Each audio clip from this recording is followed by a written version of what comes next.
It's your boy Toast. We back with Top Tier Media Live. Legendary spot right now. Shout out Kick. Who we in the building with right now, man? Um, go by Benny Blasso.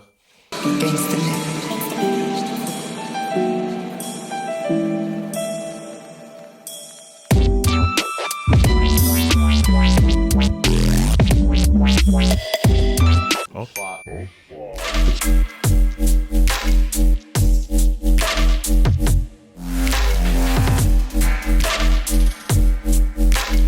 So, where y'all from? So we both live in Colorado right now. I live in Aurora, Colorado, and I'm born and raised in New Jersey.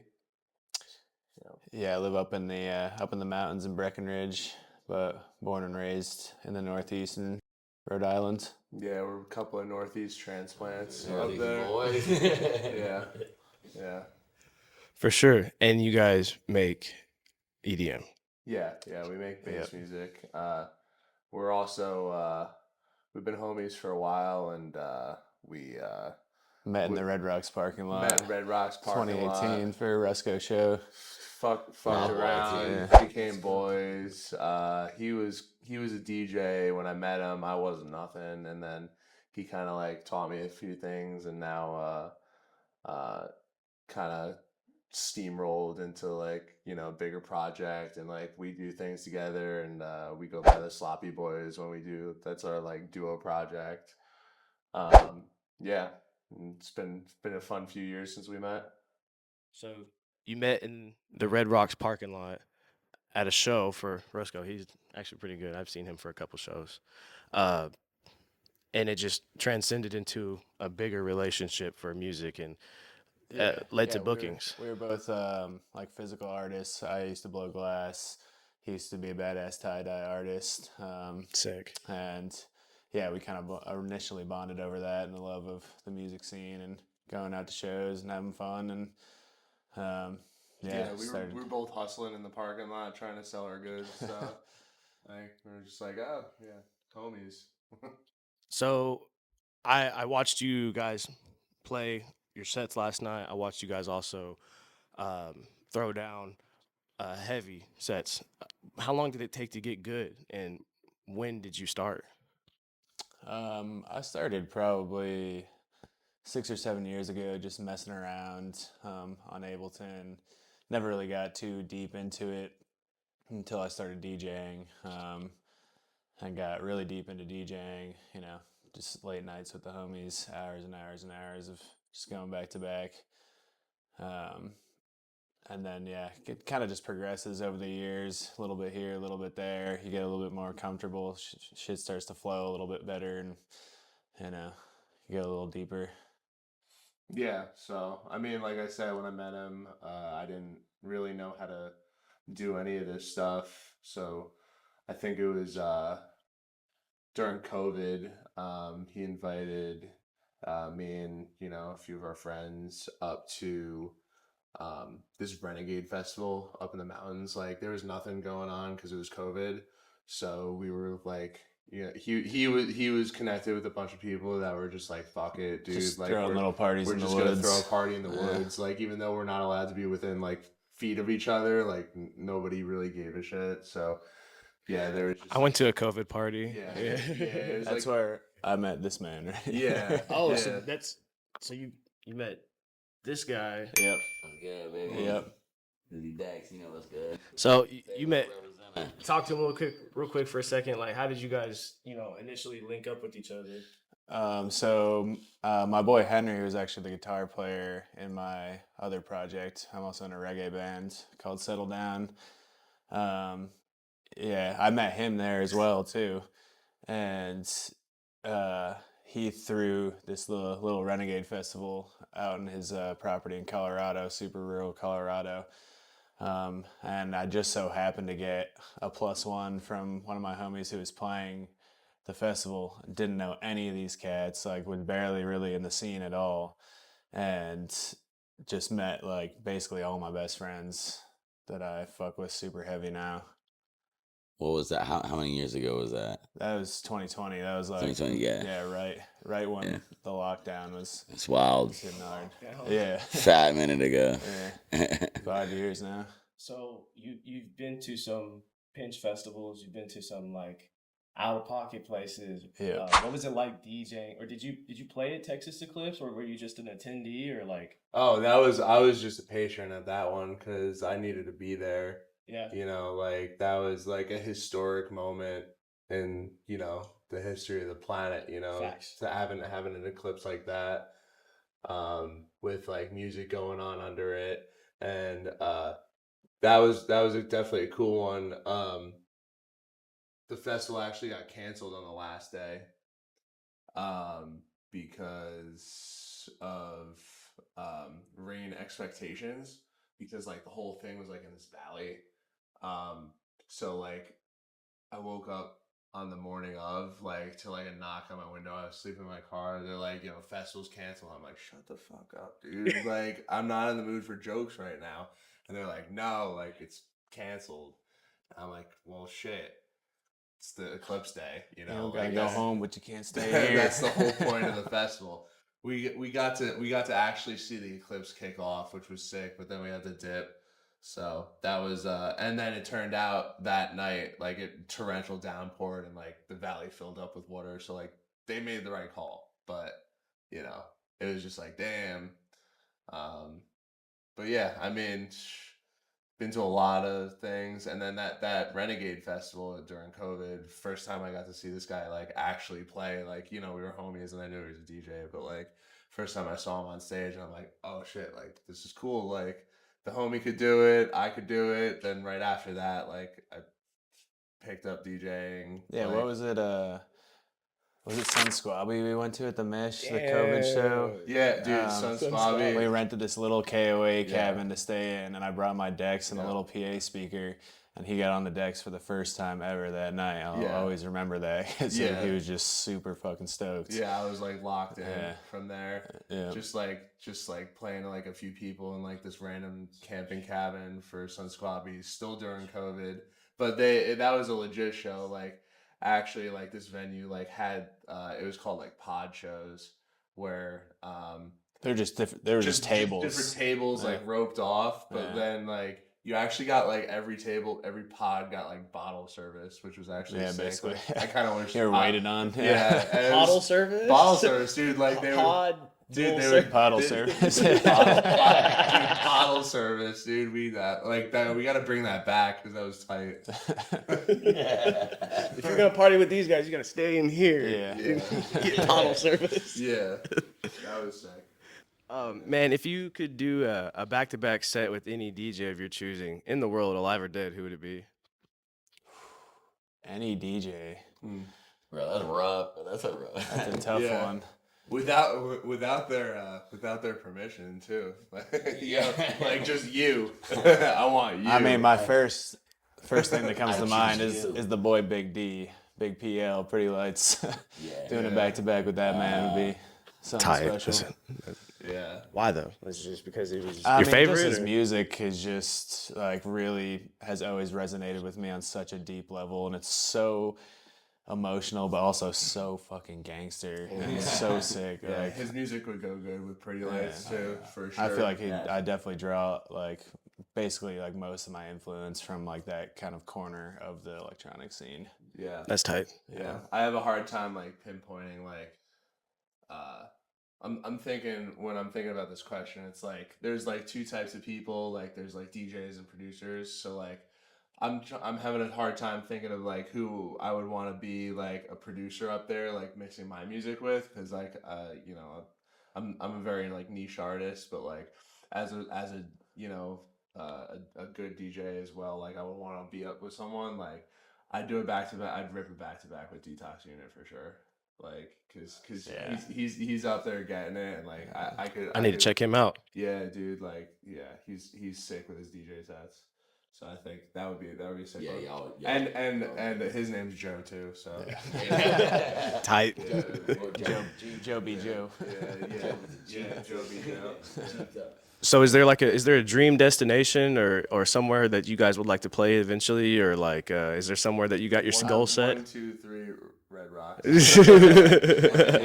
mean, there's always dreams. You played Black Box? Hold on, we gotta talk about that after. Yeah, but you'd be Red Rocks too, though. Yeah, I would love to play Red Rocks. There's always dreams and aspirations, but this honestly, I don't take this stuff too seriously. It's more of just like a creative outlet, something to just like But would you kill time, agree? have fun. Would you agree that it's like it's so you have to be good at it too, but also take the time to be passionate about it to learn the ins and outs? Because like it takes time to Yeah, build I mean, it's an everything. art, it's a practice. Yeah. It's just like anything else in life Yeah, that you you gotta get put in good the in. hours, You like, put in it's time, just- you put in effort, yeah. you put in love, you put in energy, and it all starts coming together at some point. Yeah, you could be a hobbyist for Your entire life. years, Yeah. and then but that comes to a point where like you've put in so many hours that it's just like it comes together in a certain way, and it's not for anyone who wants to like do this, like it's not something that just like you need natural abilities for sure, but like anyone could get to any point just by like putting in the work for sure. Facts. I agree with that. So coming back around to the last thing we just talked about, you said you guys played at the Black Box. That's a venue that holds a lot of a weight for a lot of people. Tell me about that. Yeah, yeah. I mean, Black Box is like, home of the underground in Denver, and like, they got one of the best sound systems in North America. Like, They got Function Ones there. Function One subs. they have function subs. Yeah, they got Function kick subs, Oathorn. Oathorn tops. Yeah, which are custom units, specifically built for the venue. So I mean, they got the sound like dialed in there. We like I've run shows at the Black Box. Like I book homies. I booked him before. Yeah. And I get booked. It's like a cool community thing that they got going on there.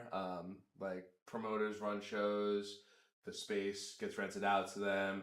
They bring in people, then those people run shows, and they bring in the other people, and it's just like a constant cycle of like the community running this venue. It's a pretty cool thing they got going on there. So yeah, I mean that the main room in that place like is just so sick, and like being up there is just like you feel like you're like in control of like some massive amount of power, and it's just like it's an experience for sure, and everyone always gets super hyped there too, so it's a cool energy. Yeah. What type of vibe is it there? Is it like is it It's- Lost it's Lands just- vibes, or what am I It's expecting? straight underground Yeah. bass Yeah. grime. Just like Okay. Yeah, Dirty. dirty, dark. straight, yeah. Gangster. Yeah, no, the Lost Lands community probably doesn't know much about the Black Box. Yeah. Not a chance, buddy. Yeah, like they're more in tune with the venue, the church, which is down the street, which is a super cool venue. I don't know. After that video of the Whittler, when he was like, "You guys ready for the filthiest rhythm drop you ever heard?" It's like, shame on you. Get the fuck out of here. Shame. Not here, buddy. Yeah. Not rhythm fans, I take it, huh? Yeah.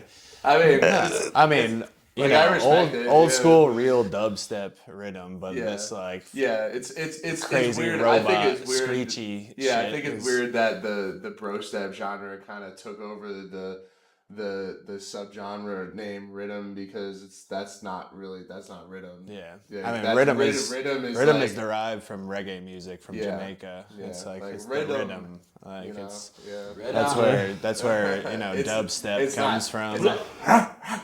Like That shit is violent, bro. it's super violent. Yeah, it's like rape of the ears. Some of it. It's like industrial rhythm as a genre, and I'm not going to name specific artists, but like it shouldn't be in existence. It's just. I mean, no, different strokes for different folks. yeah. But honestly, people who love that type of music, Yeah. I personally don't understand it, but that's fine. Yeah. I don't criticize what I don't understand, but Yeah, it some kind of the of sounds, it's just like, in my opinion, like the frequent, like where it hits on the frequency spectrum, which is like an important thing to like making music, is like making music like that like is shaped and molded and stuff, and sounds like good. some of it sounds subjectively good. Yeah. I think objectively it is not a well crafted sound that like can actually like damage people's eardrums. Like, I think it's irresponsible, but like, you know, like as long as they're wearing earplugs. I think it's like brainwashing people or something. No, like literally damaging Oh, like, people's okay, hearing. okay. Like, because it's not shaped correctly in the frequency spectrum, and it's like really harsh in certain. Yeah, I Redlining is to not each his own. headlining. Like, yeah, it's I don't know. It's Art is art. And, yeah. you know, As long as they're people- wearing earplugs, then they're fine. But like anybody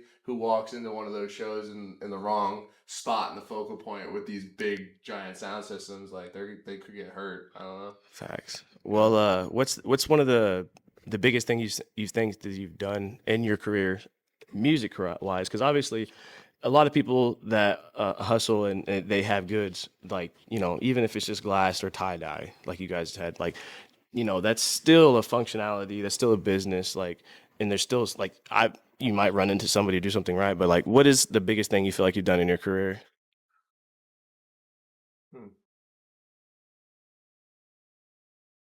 I'd say for me personally, it's like a combination of like a few shows.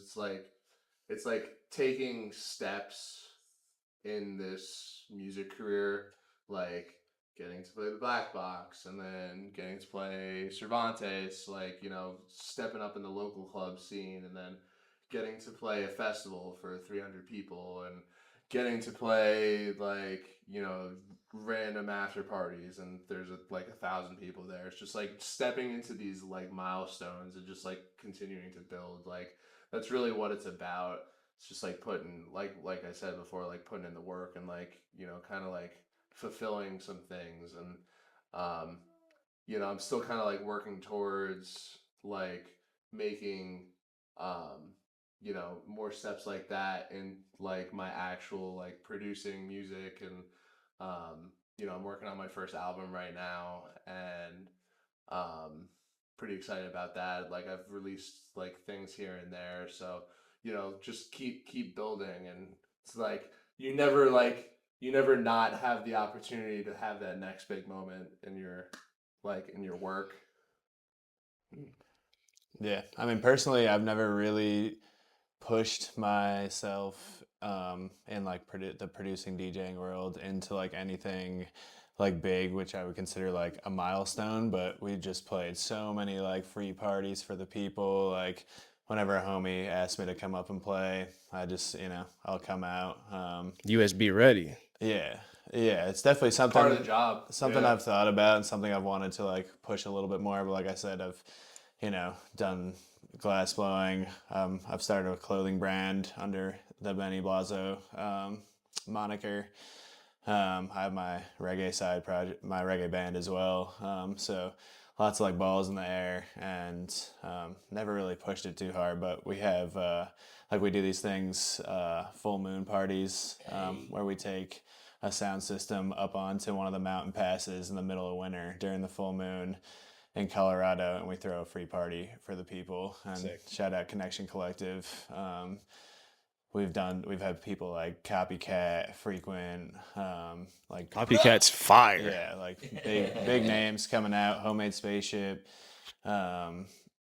that come out and just do it, you know, for the culture. And it's like a real, you know, those are the events I love. And I would love to like push it into, you know, different corners and, you know, play bigger venues, bigger shows. But those are really just like what I feed off of, those just like, you know, Are you sound system culture for the people, just, you know. are you anti Ticketmaster? And just last weekend, I played at my third year running at Badger Base Camp, which is this festival that kind of started from like the roots of like renegade festivals, and like was like um, developed into like, you know, a real running festival. And this year's lineup was like crazy. So like I got to like um, this was a big one for me this year, which was just last week, was playing that festival. And I basically like opened up, like started the night running for like some artists that I've been looking up for a long time. Like,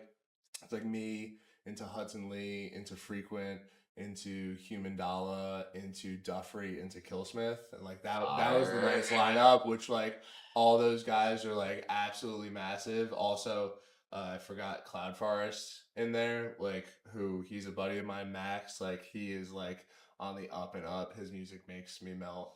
So like, and that whole Badger Base Camp festival, like that's like like keep your ear out for that in the bass community. Like that's like the next big festival in Colorado. Yeah. Tight. Are you guys anti Ticketmaster or no? Hell yeah, dude! Ticketmaster could get fucked.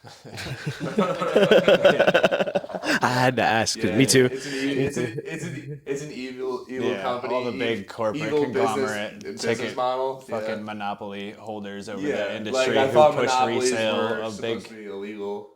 It's who ridiculous. push the resale of big concerts and are in cahoots with all these resellers, and they have all their computer programs to buy up all the tickets and then sell them back to the people and make another profit off of them. Wild. Yeah. Disgusting. It's a disgusting business model. It's completely unethical. They shouldn't be a thing. And I think like the previous presidential administration was trying to actually like do something about it, but like that got buried. So like we're in it. So yeah. It is what it is. Yeah, I'm exactly. Italian, like Ticketmaster, Any anything you guys want to shout out or any persons, and where can we find you guys before we let you go? I'm on Instagram, SoundCloud, Benny Bozzo. Yeah, that's where you can find me. I definitely got lots of IDs I need to start getting on top of and release some music. SoundCloud? Yeah. Okay. Yeah. Need to put together an original mix here soon. But yeah. Yeah, you need to put out a mix, you know. Yeah. It's time. Because we played the show here in Fayetteville. Shout out Fayetteville. Shout out Ozark 808 for bringing us out. Tight. West End, they got the Fat Hennies in there. Yeah. We played a show in there. One of my favorite sets I've ever seen this guy play. Bro can throw down, bro. Like, yeah. It was super sick. It's the Seals. Yeah. And Shout out Seal. yeah, shout out the band Seal. No, we're be on the lookout we're- for that we've- Kiss from the Rose flip. We've just been a bunch of idiots this weekend. These guys have been super sick hosting us.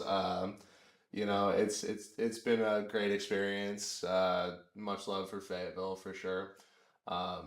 Yeah, you could find me on Instagram, SoundCloud, Spotify, Twitter, like where I could be an idiot on there. So Shlop Music, just that's my moniker. So Shlop, pretty much if you just type that in, like you'll find me.